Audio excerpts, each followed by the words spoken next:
Time now for our Wall Street Week daily segment. Paul Krugman, he's the Nobel Laureate in economic sciences. He actually sat down a little bit earlier with David Westin to discuss where we should be placing our concern when it comes to the U.S. government's growing debt.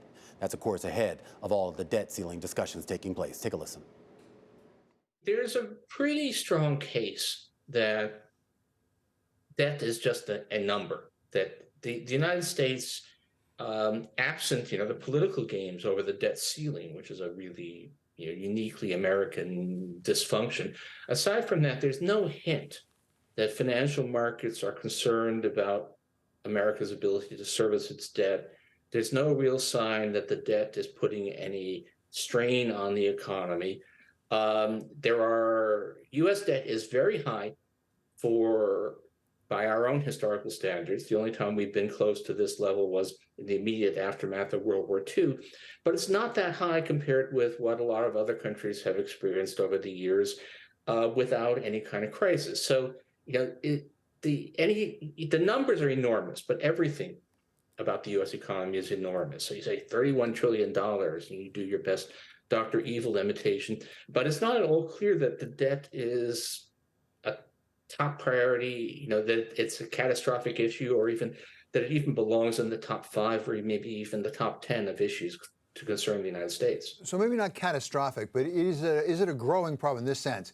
The debt itself is just one number. What about when you put it together with another number, which is debt service?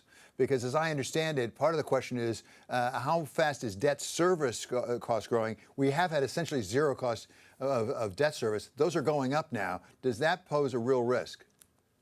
Not really. I mean, first of all, you always want to remember that we do have, even if the Fed gets inflation back under control means 2%. So just right there, the debt is eroded in real terms by 2% of the total debt, which, since debt is roughly 100% of GDP, that means you want to subtract 2 points of GDP off, to real debt service is a lot lower than the headline number. And the headline number is not that high. The headline number on debt service is still, kind of what it was under George H.W. Bush. I mean,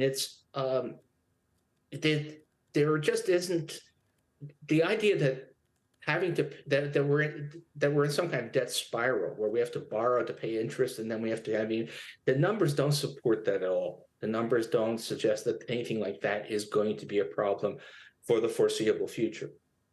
So no, I mean, we've gone from a point where money was free, or even in real terms, possibly the federal government was being paid to take on debt, to one where it costs something, but it's still pretty small. Do we need to worry about the debt service crowding out other things that we might want to spend money on? I mean, there are some choices at some point to be made, I assume. Yeah, the debt service is, however, a pretty small number, and and if we think about the things that we might want to spend on, many of them, I mean, the things that are really critical, which would be spending on children, which is very much at risk, spending on climate change. Those are actually, in important ways, they're investments. They're the kind of thing that you want to borrow to pay for, because they will, in the long run, probably even pay for themselves. And there's nothing, again, that says that we do not have a debt level that is seriously interfering with our ability to pay for these things. So let's talk about some of the proposals about how to avoid raising the debt too much, and that is some capping of spending, particularly discretionary spending. What are the possible consequences of that if, in fact, we do freeze or reduce spending off of 2022 levels?